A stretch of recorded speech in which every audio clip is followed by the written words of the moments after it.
Greetings and salutations to a brand new podcast episode of JKL Media Reviews, where three longtime companions meet to discuss and To conversate. Are ruminate you and are you conversate. using long words? Is that Yes, the I deal? am using long words so that I can get written up. Hey, everyone, we're talking Severance. And we have a great episode to discuss. I am Jesse. Joining me, as always, is Lou, Morning, everyone. Karen, Hello. and Attila, which I was going on a rabbit hole as it started. What could this mean? What could that, where would it go?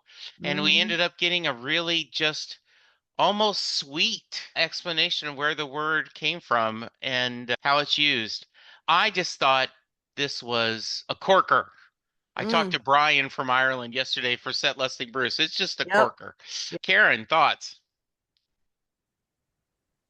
This episode, I loved it. We've seen up to now, it's mostly been about one thing per episode, no multiple stories. And this one diverges into a couple different stories with some offshoots of those stories, even.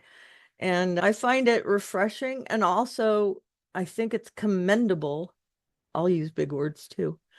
Commendable that they managed to fit all of this in one episode and not make it lose content.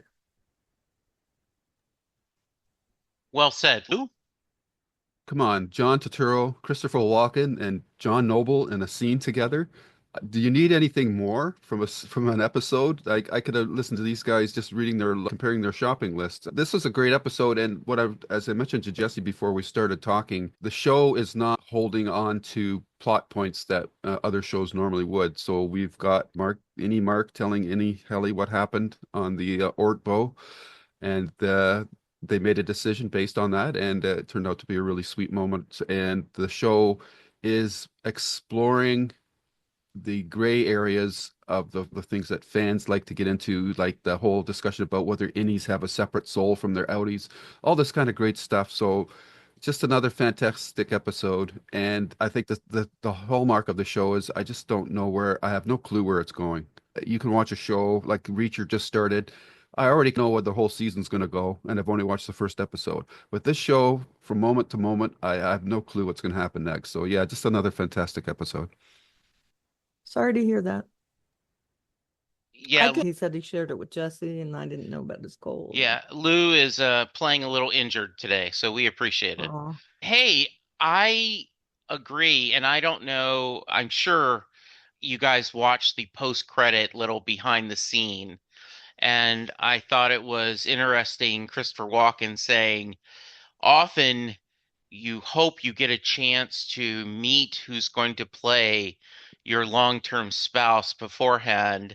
In this case, we were in the makeup trailer. Oh, I guess we've been married forever. But he did mention that him and John Turturro have had a long relationship and have acted together and do that. I think let's just start there. I would have had a whole hour of just that conversation. Yeah. Oh, yeah. Be- because one, it's great watching them act, the interaction between, but they gave us a lot of interesting answers and they opened another mystery. Yep. Not just How, one. yeah, And this, oh my God. I loved it. yeah, he's talking about, first off, I always think, really, there's three of them separating one bottle of wine. How really tipsy could he gotten? Did they have other wine before him? But that's just for Bert's husband. What was it? I'm looking at my notes. Was it Travis? Fields. Forrest.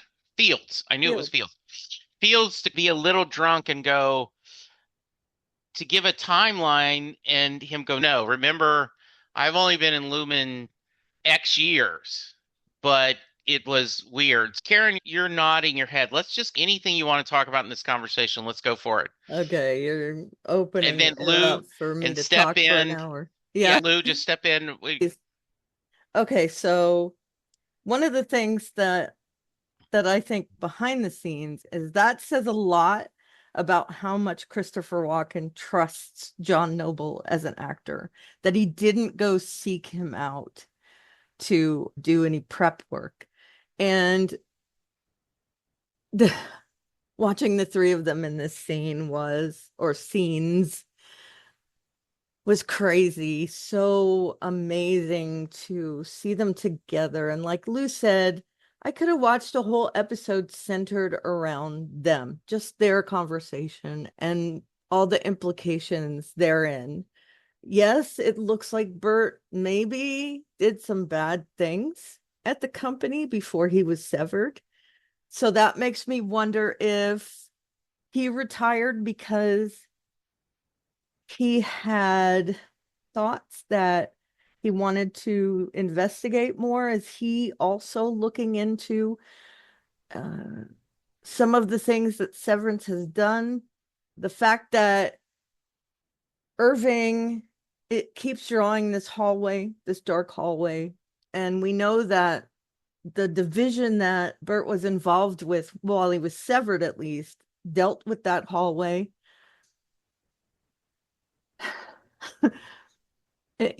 I feel like he feels incredibly guilty about the things he did before he was severed. We got that indication because of him talking to his pastor and thinking he's not going to go to heaven and all that stuff.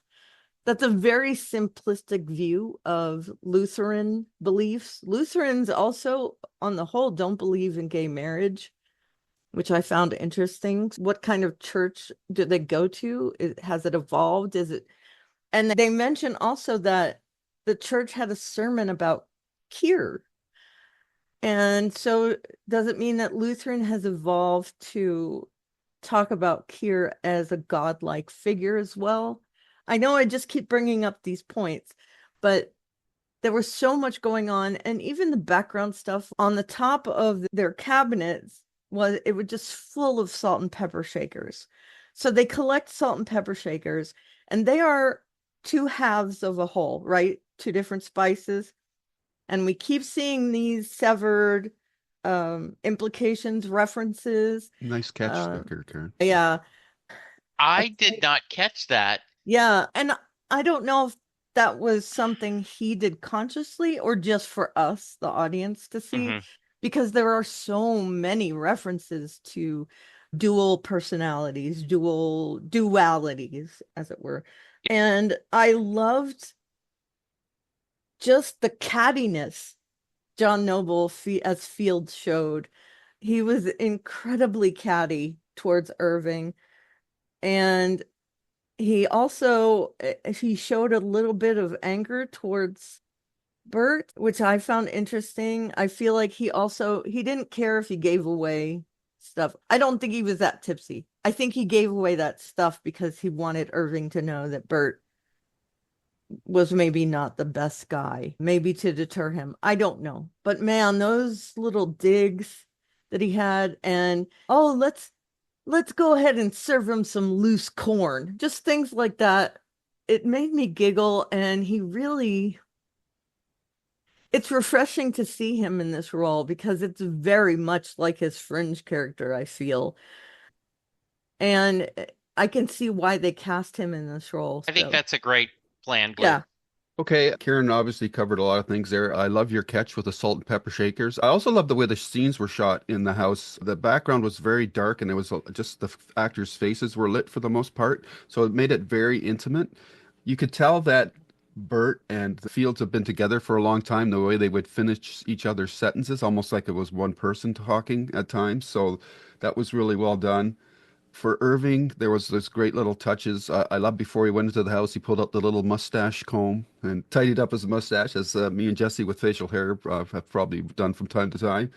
Fields was definitely prickly, and there was something on his mind from the get-go, and then he finally came out and said it that there's a non-zero chance that you two had consensual sex while with your innies, which we know didn't happen. But Bert and Irving aren't sure either. There's this always this duality or multiple layers of relationships going on the whole time. Um, and the whole idea that Bert would get severed so that there was a because in his outer life he was apparently quite the scoundrel. He doesn't believe that he's going to heaven.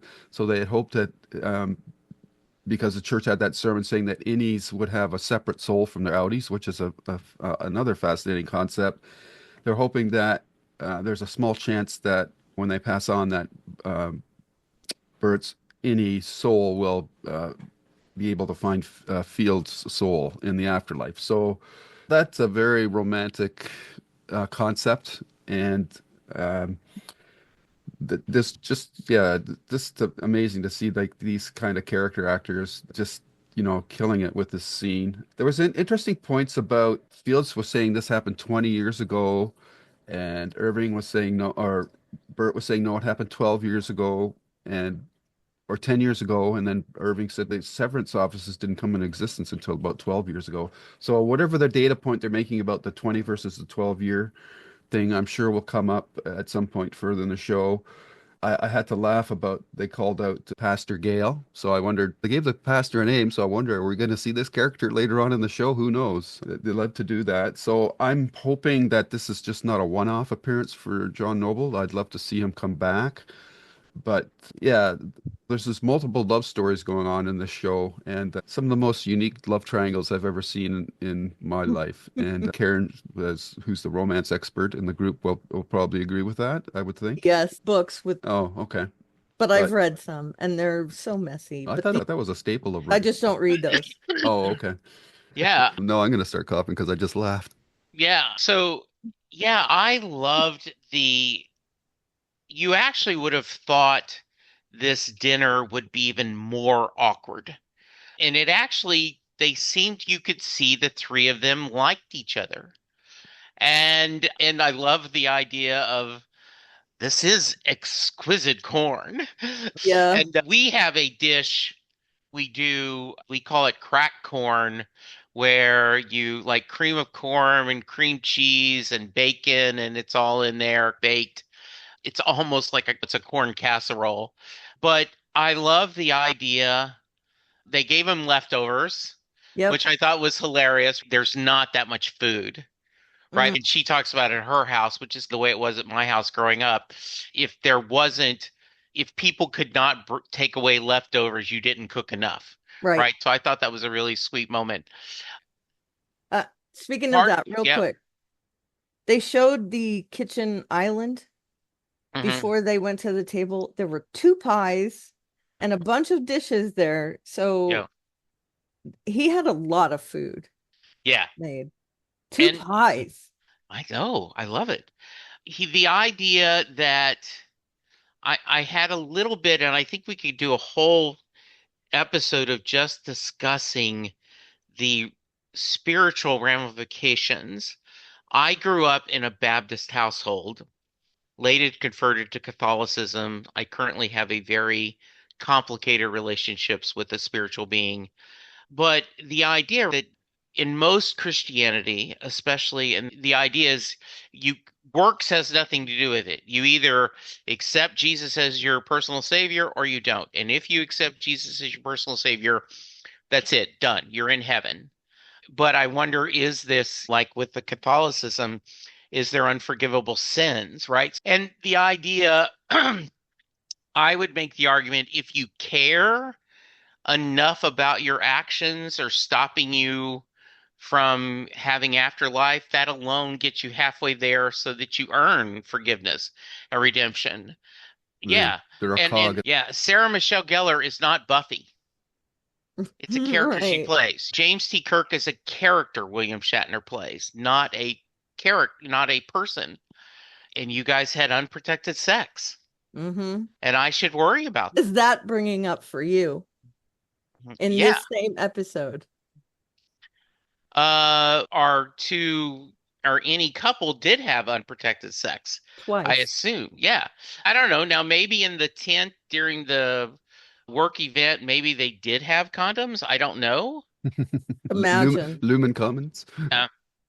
Yeah. So I just think they're on a pure acting level, it is wonderful watching the three of them volley back and forth. Yeah. And And this, go oh, ahead. sorry, go ahead. I'm just saying, and Irving trying to keep everything moving smooth. And the Linda and I have been married over 45 years, and we do that. We finish each other's sentences Hmm. often. And so I loved spending time with them.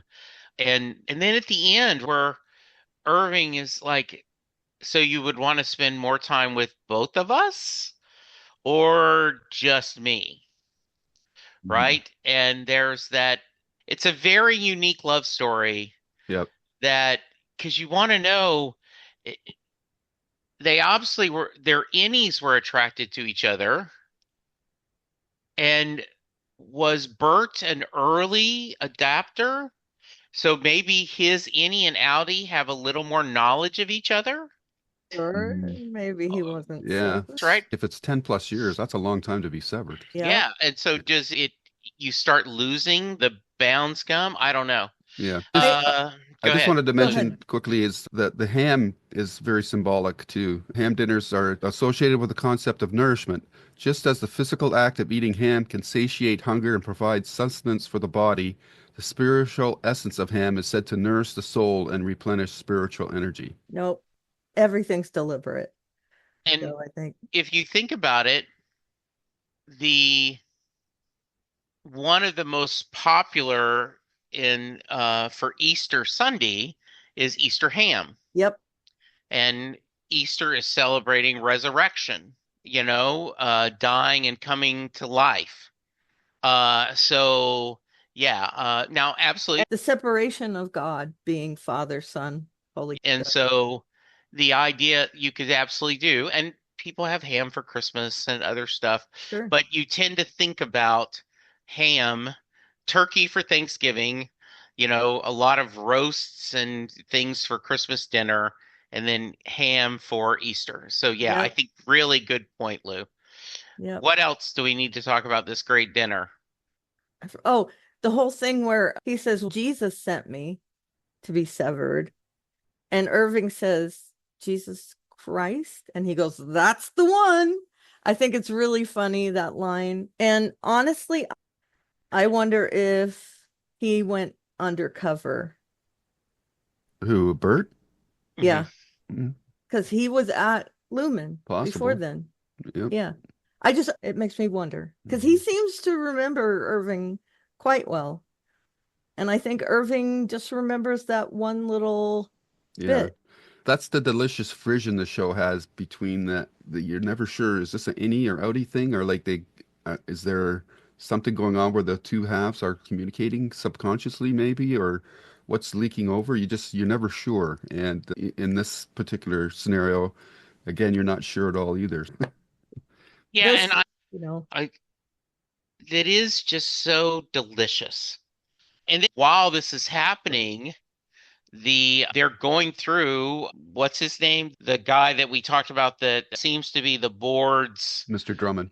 yeah, yep, Mr. Drummond appears to be going through Bert's stuff. Irving stuff. And Yep. was Irving in Severance because of was he investigating something? And did they ask Irving why he decided to be Severance? Nope. No. I don't remember because you would think that would be part of the conversation too. Sure. Yeah. I So But wasn't clear whose place Drummond was going into. I thought oh, it was Irving's place. because Irving has the view that they showed of him walking out down the stairs is different than what the shot It's they had with that whole town is owned by Kier, I think so too. Yeah. the landlords Yeah. for everyone. yeah, So are we talking about Mr. Drummond now, or for it. as I mentioned, he has a large ring of keys, and I assume that he probably has the keys to, and as Karen said, he probably has keys to every important place in the town or wherever he's going. On his left hand, he had the tattoo Frolic, which Hmm. is interesting. Oh, I did Um, not see that. there was a Kier regional roadmap. So again, you're just wondering like how big is this company? So and then the severance list. I didn't catch all the names, but I did see Peter's name and I saw Dylan's name. So that was interesting as well. Who's Um, Peter? From the first season, his friend. Oh, okay, yeah, Yeah, yes. Petey. Petey, yeah. Yep. Okay, Yeah, good. also two Dylans were on that second page Yeah. with Bert. Yeah.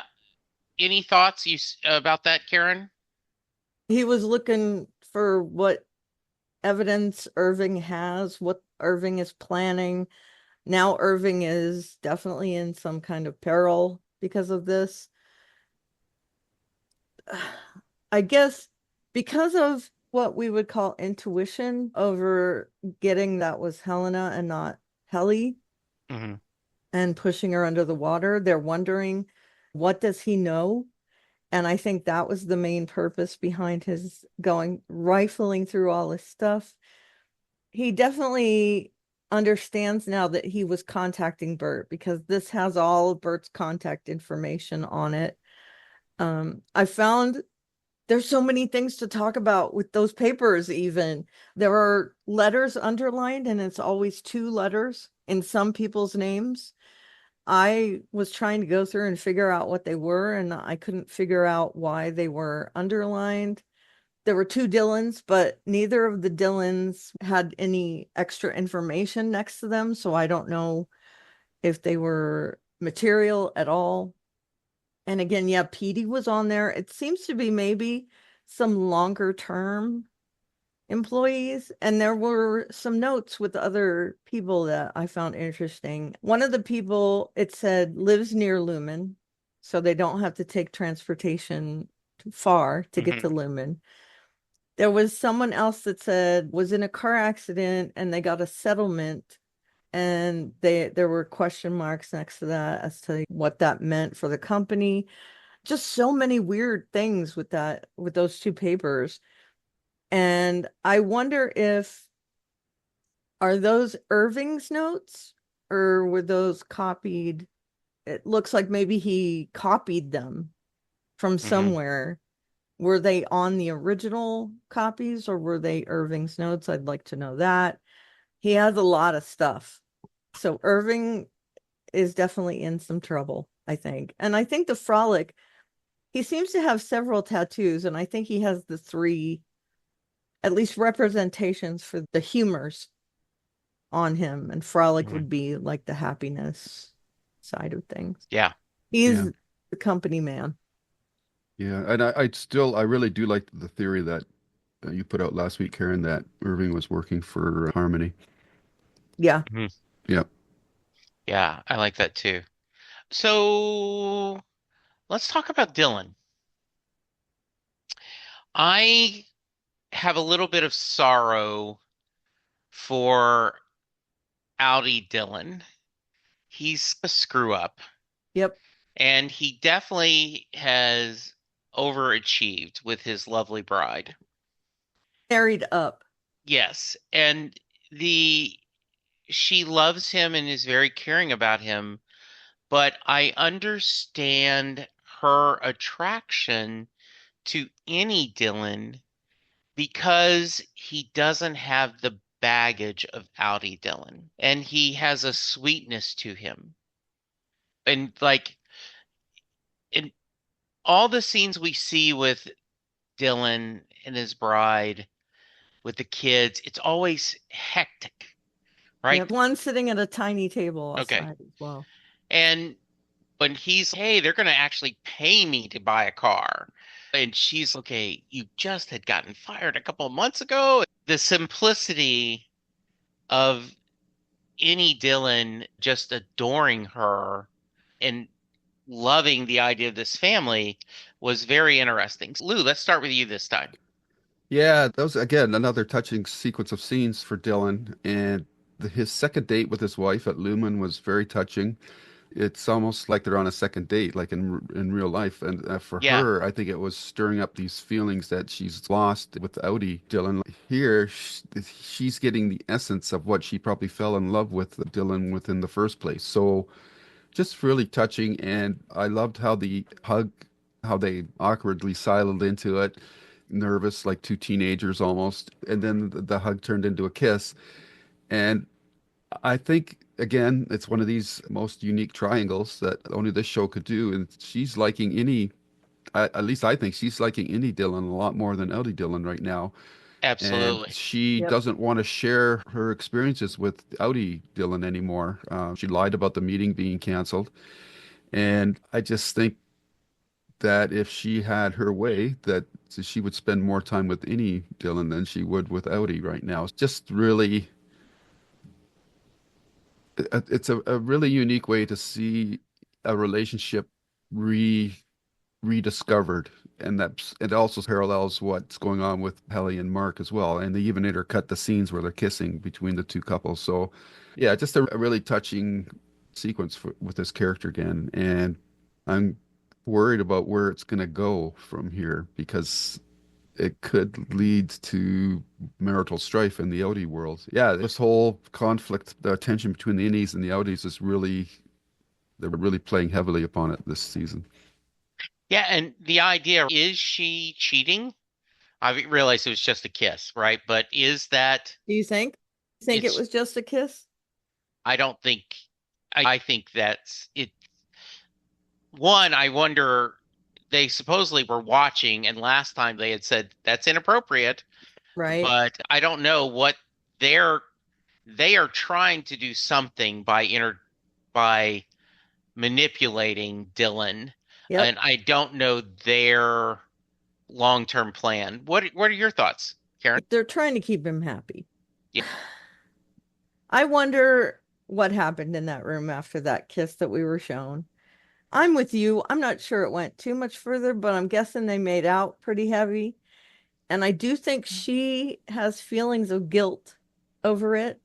yeah, And that's why she told Audi Dillon that the meeting was canceled, yeah, telling him anything. She may continue down that path of telling Audi Dillon that all the visits aren't really happening anymore. They're watching and whatever the deal is. I do, I'm not a fan of Audi Dillon. He spends above his means. That's clear. She told him that the hobbies he's had cost money. So they're looking at their finances heavily. And that's why he went to Lumen and to become mhm, severed because he yeah, wasn't making enough money, couldn't hold a job down. And he's successful there where he's just not on the outside world and he spends right, money. He's got three kids and a wife, and I feel like he doesn't take care of them as much as he should. He really thinks about himself more than anything else. And there's also background scenes. There's an award on the wall for his wife that says that she was like the dispatcher of the month or something. So it's confirmed that she is a some sort of EMT worker and that she's decorated. So she's successful in her life, whereas Dylan is not, at least Audi Dylan. And she also sees that as shy as any Dylan is, he's more confident because he yeah. is successful. And she's very attracted to that, I think. Right. So that those scenes were great. That is very cute. I did, and I also he's any Dylan's. Wow, I'm this well-rounded guy, and she's her mind is no. You just No, you try something and then we have a garage filled of things that you didn't follow up on, right? You could Hmm. scuba yep, diving lessons or guitars or whatever else it is, right? yep, Um, and you do know people like that they don't stick their toe in it. Podcasting, really, all you need is a headset, Zoom, and you could start podcasting, right? You could even use right, your phone. But there'll right. be people that spend thousands of dollars to get the very best mic and the mic covers and all the different things. And then 4 episodes in, I'm not podcasting's too hard. And they Hmm. stop. Yeah. It is our journey that helps us to be better people by the mistakes we make, the missteps. If you're a strong, healthy person, you learn from and you try to get better. So all the good that he's accomplishes any Dylan is not helped to Audi Dylan for him to get better. The opposite flip side is that we all create our own personal hell, Ooh, yeah. right? I've heard Yeah. that. Yeah, in fact, that was one of the I really liked the Fox show Lucifer Oh Hmm. my good. idea that he talked about. I don't punish people. Yep. They punish themselves. And I thought that was a very, because you're going, God, how can you cheer for Satan, right? Like he's Hmm. the growing up, he is the ultimate evil. And the mythos and they played in the series is that he just happened to be was giving people what they wanted. Just a fascinating series. Yeah, Morally gray. more great. But yeah. Lou. No, I'm good. Okay. So I thought that Milchek talking to Miss Wong was there's so much wrong in this series. But from a manager perception, you are not supposed to retaliate when you get feedback from a coworker about their thoughts. And he was so pissed that she was criticizing him. He assumes the big words comes from her. I don't even want to get into the paper clips till a few minutes from now. And he threatens her. And I misheard it the first time. I was thinking that it's almost like she's an She is. intern Yeah, and that only by his blessing will she complete the internship and then to go on whatever the next stage is in correct. this Lumen school. And he flat threatens her. I've got to approve this. And he does say that the you must abandon childish things. Then when he gets by himself, Childhood follies. yeah, your childhood follies. Then your Childhood thing. grow up, grow. Grow, grow. And the same way a athlete might get to the gym and do 1,000 free throws so that it becomes muscle memory. He did that paperclip, paperclip, paperclip. Karen, thoughts about his discussion with Mrs. Wong and then him kind of spending the day. I don't know if he's punishing himself, is he trying to get better, or is it a little bit of both? Yes. Okay. I think he's not only is he punishing himself, but I think he is trying to make things automatic because I feel like some of his thing, speaking with big words and all that, is him pushing back at Lumen because he does feel like he's used a little bit. And then to find out that Miss Huang told on him, and I'm sorry, but she oversteps a lot. She should not be sitting at his desk doing things. That's You don't take over your management's office when you fill in for them. You sit at your own desk and you do the work. Especially someone who's there in order to better themselves to move on to the next level. And I think he feels like he was in that job last, and now they're using it to help this young person move up in the company. So obviously, they didn't value him. They put him in a job that they would put anyone in. And now they've moved him up. He gets the paintings that represent him. He's feeling much more uneasy. He doesn't like anything that the board threw at him.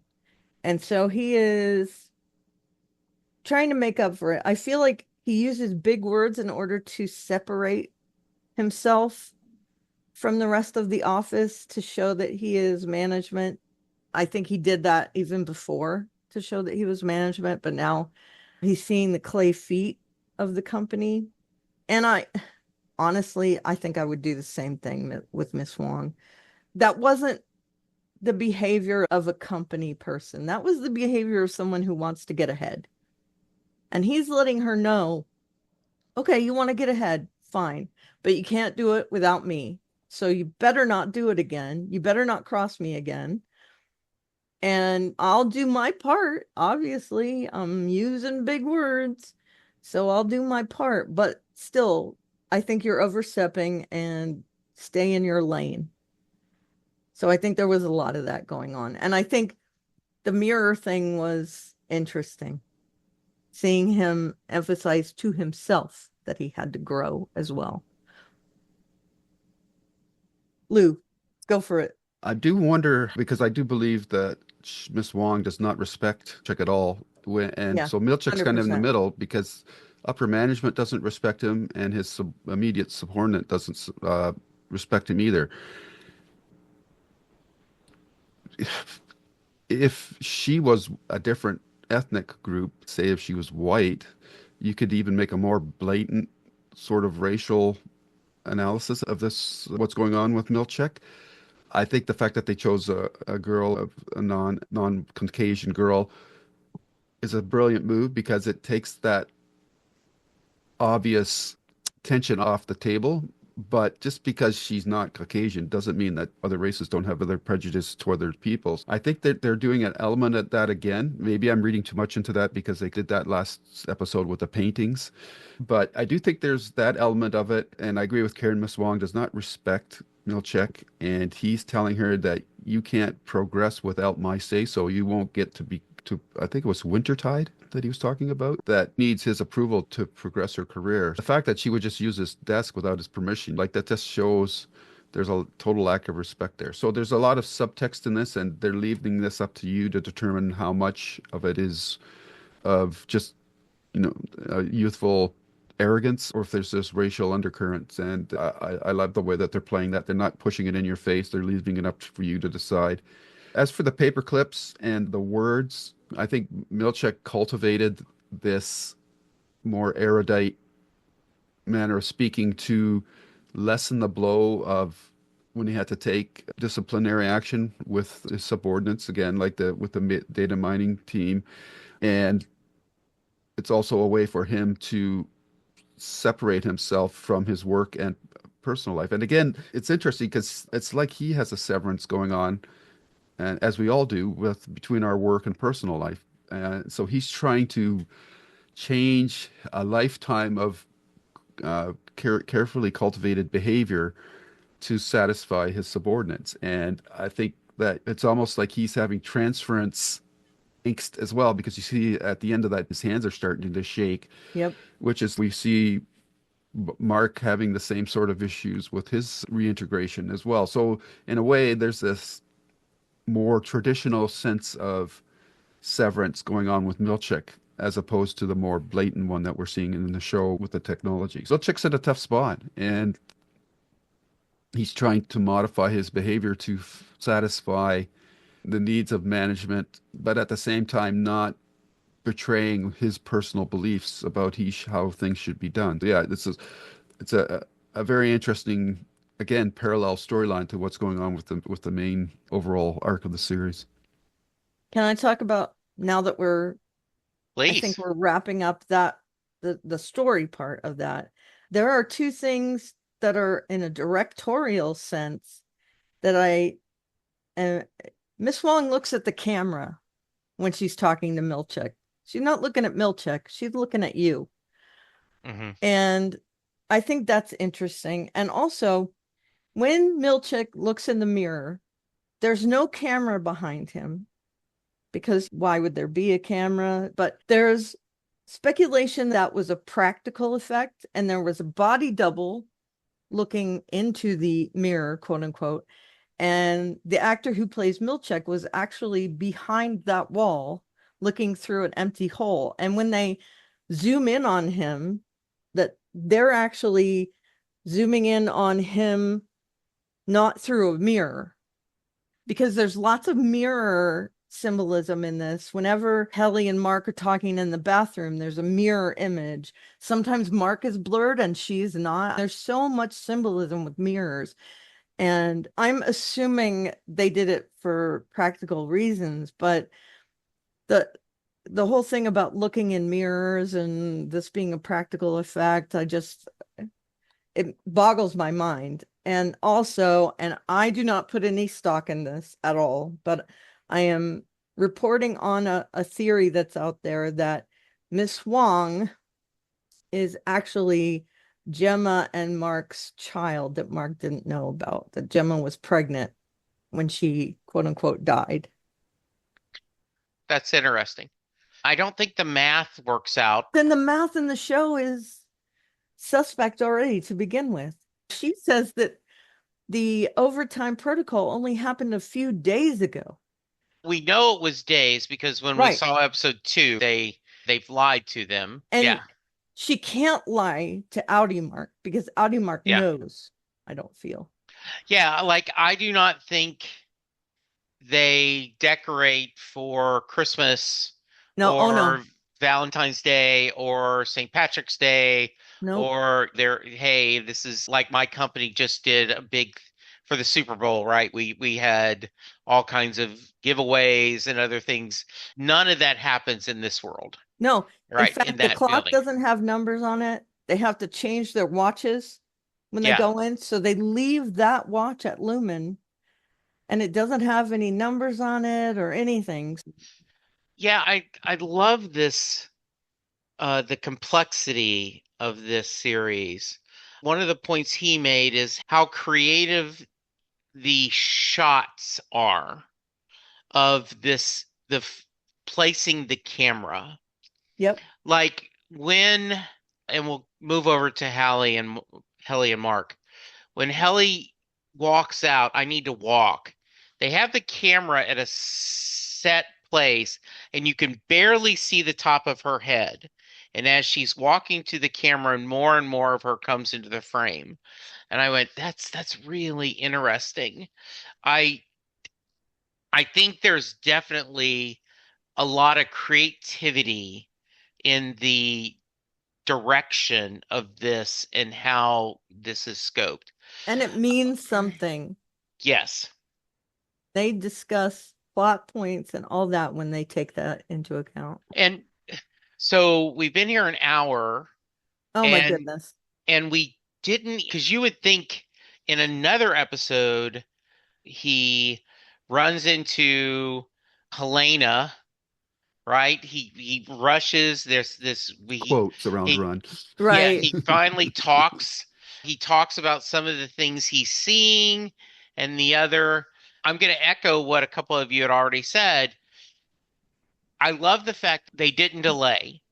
The very next episode, he says, we exchanged how do vessels? Yep. Yeah, Yeah, and then yeah. I was like, do they not know how to say the word They sex don't. as innies? And then he did say, yeah, we had Right. sex. I mean, And they're children. yeah, and the idea that she goes, she has to process that and says, I want my own memory. Would you be okay with that? Any guy would be. And all I could think was, is there even carpet on that floor? Is that tile? Like, I don't want to think about that at all. I was like, God, that's got to be very uncomfortable. But it was a very sweet, loving Sweet. scene. That was hot. I think it was hot. Yes, they appear to both having a good time. Are you sure? Yeah, Lou. Okay, go ahead, Lou. It's up to you, No, ladies. For Yeah, so if we're concentrating on Innie Helly right now, her reaction to finding out that Mark slept with her Audi was at first she's acting very cool about it. And she goes, she's being very pragmatic and analytical, saying, "Oh, it's probably a tactic. She's trying to drive a wedge between us." But then she says, "But then I need some time to process." And then she walks off, and uh, I love the fact that she huddles in the corner and takes off her shoes, and she's just like a little kid processing it emotionally, as Karen just mentioned. They're children, and especially emotionally. Emotionally, they've not experienced any of the things that you would experience as you go through your life. I love that the fact that the show doesn't hang on to these points that other shows would make into a season-long thing. They address it head on. Helly's reaction to it is totally understandable. And then she comes back and says she wants her own memories. Like Mark says, "Would you want me to describe it to you?" And that would be so yeah, icky. gross. So that she says, "No, I want my own memories." And then just the look on their face as they're walking down the hallway together, like she's smiling like a blushing bride and all that thing. And then the fact that they find this room with the plastic covers and they make their own kind of tent, very romantic. And yeah, a very touching love scene. And then when they walk into the room, their fingers are interlaced a little bit. I just like just really cute stuff. And I have to, my hat's off to Brett Lauer. She just, Adam Scott's a great actor, but she's just really nailing this character, both versions of this character. And it must be such a joy for her to have this kind of a challenge to play these different versions of the same character. But she's just so innocent and pure, I guess you could say. She just does a fantastic job, and you feel like the relationship between these two characters is real. And she asks the question that I think anybody would ask. He says, "Was it different with me?" And I'm going, "What's Mark going to do here?" Oh, Because there's no real good yeah. answer to that. And he did the best thing that you would do in that He just situation. He kissed kissed her. her, Yep. and I just Yeah. thought that was fantastic. But yeah, I just thought her portrayal of the Innie character and the way it was, everything was done with it, and the parallels shot again with her and Mark kissing, and then Dylan and his wife kissing. I just love how yeah, I just thought it was very gently, delicately handled, beautifully handled love scene. And like we've talked about, there's no big action scenes in this show. There's no like the typical stuff that we get to see. This is all just character driven stuff with this amazing framework of this severance technology and Lumen, this world in which these actions are taking place. So yeah, I just thought it was a wonderful moment between the two of them. Yeah, for reals. I think there was symbolism in the way she walked down that hallway. She takes her shoes off, which is a walk of shame thing. And I feel like she actually does feel a little bit of shame that a part of her used. And I like how she talks about that she doesn't like Helena.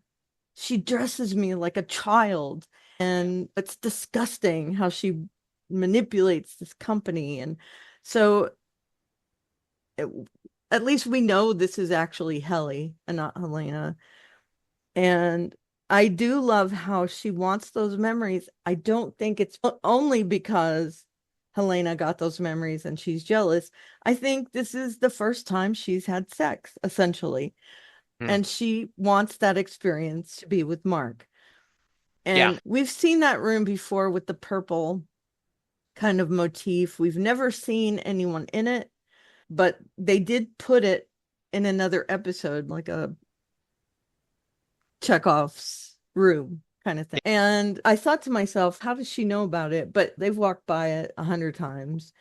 And I love how she makes it like a symbolic thing. I'm going to take that memory from Helena now. I am making a tent. We are doing it over. Hmm. And I feel like that's also symbolic that she wants this to be the experience she missed out on, like down to being in a tent. And yeah, it was probably uncomfortable, but I think it was probably uncomfortable in the tent too. And I think Hmm. that's part of it. I love how he was very gentle. He asked permission to Yeah. touch her. It's just, it's really nice. And I did think there was definitely a hotness to it, as well as a sweetness. And I think that was also deliberate, that it shows that they have chemistry. And I loved those scenes between the two of them, and not just the sex scene, but all the talking before and after, and how she makes herself vulnerable to him, where Helena did not. And I think he was resistant to even talking to her when Helly, quote unquote, came back. He feels betrayed by Helena. And this really, it showed that Helena can be trusted to him from how Yes. she acted. Yeah, this was just I loved the interactions, and I keep the sweetness in this. They are almost like teenagers Yep. with their first crush. And so I think this was so beautiful and so wonderful. Said it about Dylan that he doesn't, Yeah. and that's the same with Helly and Mark, is their relationship is so sweet because neither of them have baggage going into Yeah. this. Yeah. So I love that. Alan Mark is struggling with what he wants to do. He is of conflicting ideas. I absolutely understand that someone made a joke, if you're eating frosting from a can in your basement, maybe that's not person to let you watch do Right. your thing. And he talks about he's hungry. And then he goes to a Chinese place and it appears he had two A or three lot. entrees. It doesn't even look like it was a buffet. It looked like he just ordered off the menu. Hmm. And finally, he's eating the cookies, and he, of course, knows who Helena is because she is like Jeff Bezos or Gates or somebody. She is the face of Zuckerberg. this huge. Yeah. Yeah. And this is where it's always confusing for me of what does he know and what does he know and what are the other things, right? Lumen suppressing that information. Yeah. Karen, start with you. I'm gonna skim it so Luke can have some meat here. I also want to say I love their flirting, right? Mm, There is a flirtness to Audi, Absolutely. Mark, yep. and her Yeah. that She's into him. Yep. She is she definitely is. into him. Yeah. She's definitely testing him to see what he knows, Yeah. by deliberately calling Gemma by a different name. Yeah. Exactly. And Yeah. him, she wants to know whether Mark is going through something, is remembering things. She really does want to know what's happening. No, and my theory is that he was really enjoying the flirting. Yeah. Oh, yeah. And then when she said his wife's name wrong, kind of brought him back to, Exactly. I'm flirting with the enemy. And that's when he rushes through and goes, let's do this. Right. He And Please. doesn't yeah. doubt He knows beyond that, the fact that she's the head of the company. and he knows that Lumen has his wife. So in that case, he does know, at Well, least he in my knows that mind. she's alive Yeah. and that she worked at Lumen. It's Yeah. And remember, at the very beginning, he talked about she didn't even recognize me. And she kept right. saying all these random facts. Right. So And it's we very saw weird. also that he got the image of Helena and Helly kind of switching places in his mind. So he does suspect her of something, but he is also attracted to her. And I Yeah. think they're blurring the line there between what Mark is remembering and what Mark is feeling now for her. Yeah. And I love how they joke about you're taking me home to your father, and she's like, yeah, why not? Yeah. Uh, there is so much flirting happening. Mark doesn't know. Yeah. Um, and she is really attracted to him. She likes that there is someone warm that wants to be with her, and she wants to bring that out of Mark. Yeah. Mark's Audi, at Hmm. least. And it also shows that she doesn't think Mark's innie is chattel. She thinks that Mark's innie is a person because she's had sex with that Mark and she wants to pursue something. So that's Yeah. also very significant. There's also some duality clues here. Two cookies are brought out to him. Hmm. There's just a lot of things going on in the background of these scenes. The restaurant is called Zufu, and only the FU is lit up behind him as he leaves. Zufu also means paternal grandfather, but the FU being lit up means father. So are they trying to say something there? There's also a sense of blue on one side. If you look at the picture, there's a red sign in the window on one side, and there's a bluish tint to the other side. Again, they're showing that duality. The zoo not being lit up, it's not exactly in the middle, so the lights don't line up. There's speculation that it looks like there's a progress bar being filled Hmm. behind him. There's just so much symbology in this, and he's made up his mind because of Helena prying, and I think he gets that she's prying. He Hmm. wants to find out more. And I really do think that whole interaction with Helena meant a lot to him. Hmm. That not only is he picking up on the fact that maybe he and Helly have something going on, his innie because he sees her laying underneath him, and that's interspersed with his vision of Gemma and him having sex. There's just so many little things in that scene, and it's so exciting. We can't even talk about half of the things that are going on in behind the scenes of this. I'm gonna let Lou pick it up and talk about what happened there. Go ahead, Lou. Yeah, this Audi Mark stuff is, and Audi Helena or Heli is playing on so many different levels that it could go so many different ways. And again, that's why I love the show because I have no idea which way they're going to go with it. I think what I'm coming to realize is that every time Mark is coughing, I think that's when his memories are in conflict with one another. When Helena mentions his wife and calls her Hannah instead of Gemma, he starts coughing. I think, and there's the other times if you watch it, you can pick up that I think I'm curious how the show's going to go next episode because any Mark, he has that kiss with Helly, and then he's got the nosebleed. And as we all know, if you've watched Lost or any other show, Fringe, nosebleeds are not good.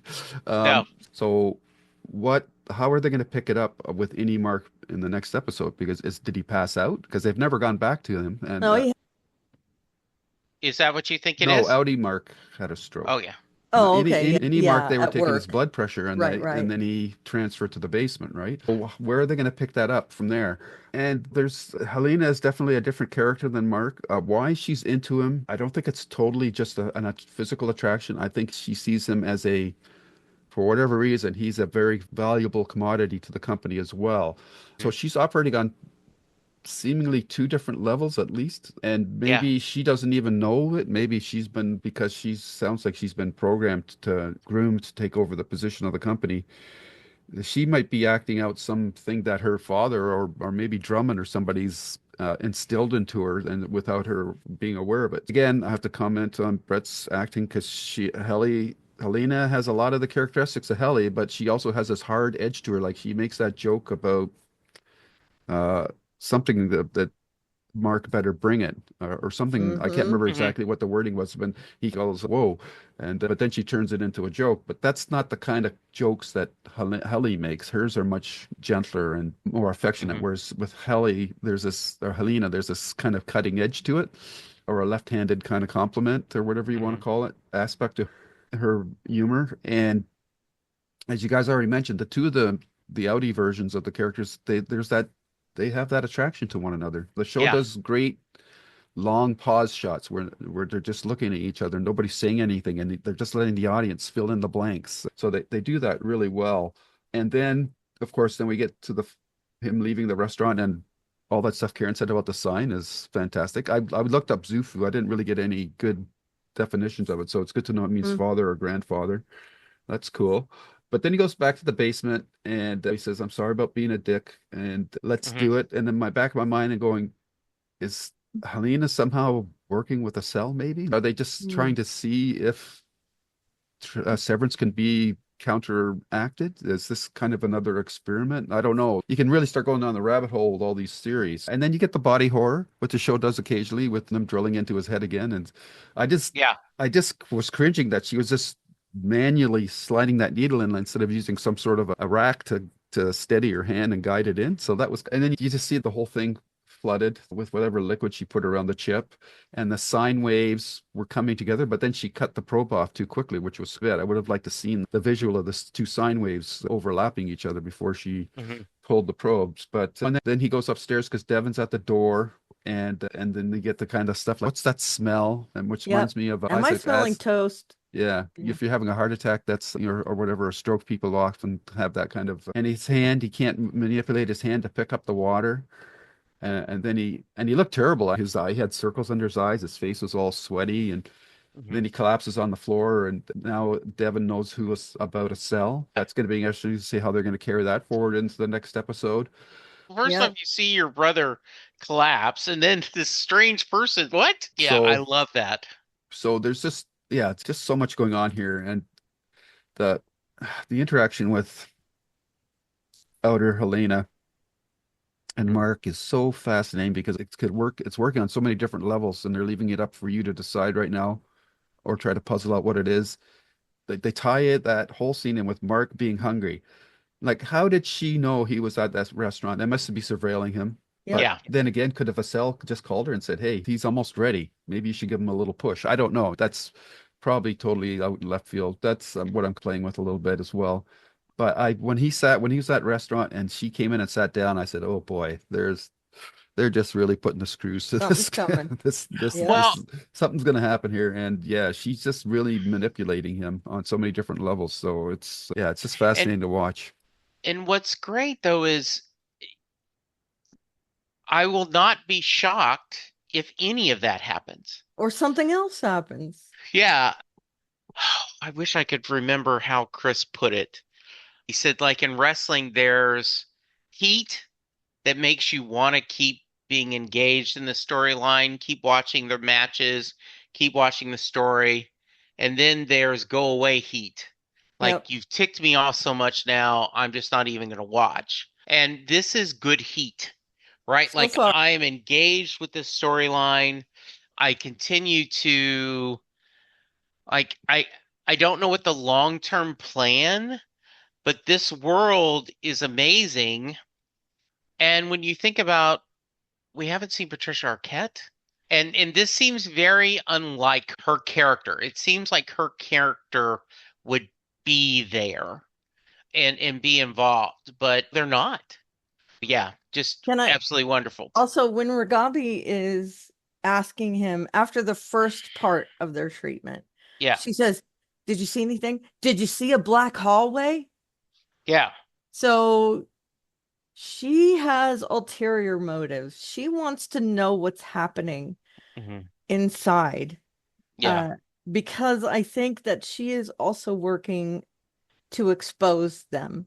I think yeah, there's a lot of stuff on the outside trying to expose Lumen and what they do. hmm And that means to me that it's not just being severed. I think being severed helps to keep everything separate inside Lumen so yeah. that this hand doesn't know what this hand is doing, kind of thing. hmm So, again, even more stuff happening without us really registering it.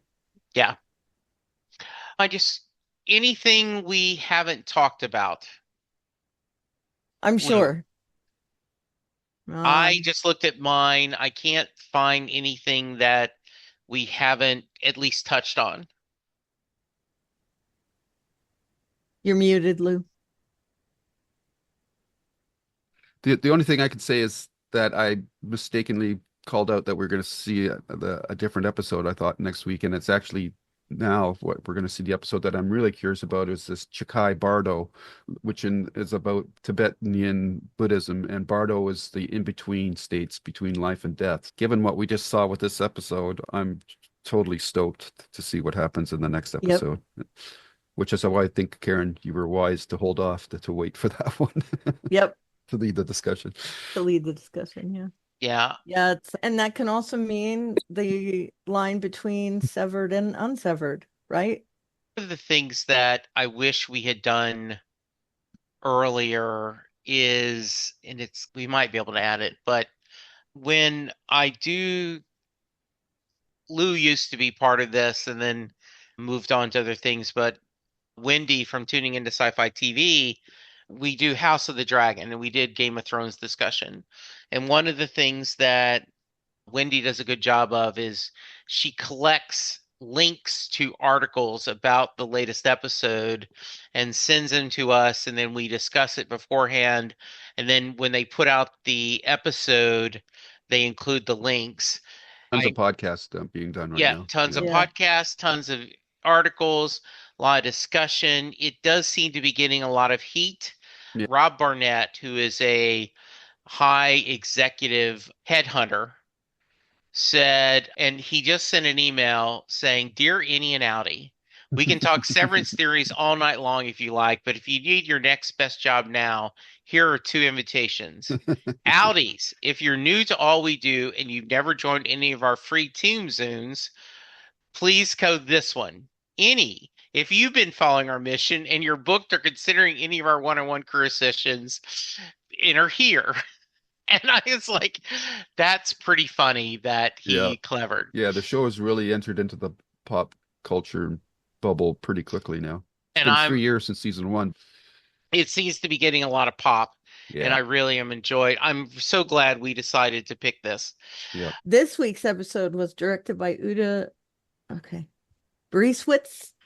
It Hmm. was her first time directing Severance. She is a good, like a well-known director in Canada. Next week will be also a first-time director of Severance, Jessica Lee Gagne, and she's also a prominent Canadian director. But in the last 3 episodes, Uda comes back for one. Ben Stiller directs the other two, and Dan Erickson, who is one of the showrunners, directs 3 of those last episodes. I feel like they're really bringing the big names into this as well, which is cool. Yeah, and I just think it's very cool that Ben Stiller, as a very well-known actor, Yeah, and he has done his own, like he's done a lot of movies where he's produced and directed Dodgeball. You can dodge a wrench, you can dodge a ball. that movie's, So great. But I love that he's just behind the scenes on this. yep, And it's just a lot of fun. passion project for him. Yeah. It I, it, I, it really I'm shows. I'm waiting for him to make a cameo or something if he Yeah, hasn't already. Voice. I think that I have the same feeling, right? Like he's going to, maybe he's just saving it. I Uh, misspoke, by the way. Uda is a German cinematographer. all right. Anything else before we get out of here? I really wish we were getting some feedback from listeners. So if you Yeah. want to give us your theories, how can they reach us, Karen? Oh, you put me on the spot. Okay, we can Go skip to go Lou to first. Lou. You can, of course, listen to this podcast on our YouTube channel at JKL Media Reviews. Jesse, you post it also on regular podcast We do. Yeah, the outlets yes. under the same Yes, under the JKL same Media thing. Yeah. Reviews. Okay. And then if you want to, if you're into other shows, say Babylon 5, you can go over to my YouTube channel, Lou's Reviews. We just finished the complete series there, and we did the 2023 animated movie, and that was like a 2.5 year journey. So that was a big accomplishment for us, and uh, I hope that you might want to check that out, as well as I have my writer interview podcast episodes there. And with much less frequency, unfortunately, right now are my Stephen King podcasts as well. On Twitter and Blue Sky, you can find me at Lou W. Sytsma, Sytsma. All All right. right, Karen. And our email address is jklmediareviews@gmail.com. We would love to get feedback from you. And even though we go long, I would be happy to read your feedback out and for us to interact with it. And you can reach me at Aliveria on social media. And my blog is alistuff.com. I am at Jesse Jackson DFW on X Twitter, on Blue Sky, and you can find me on Facebook, Jesse Jackson. Would love for you to reach out to me and connect.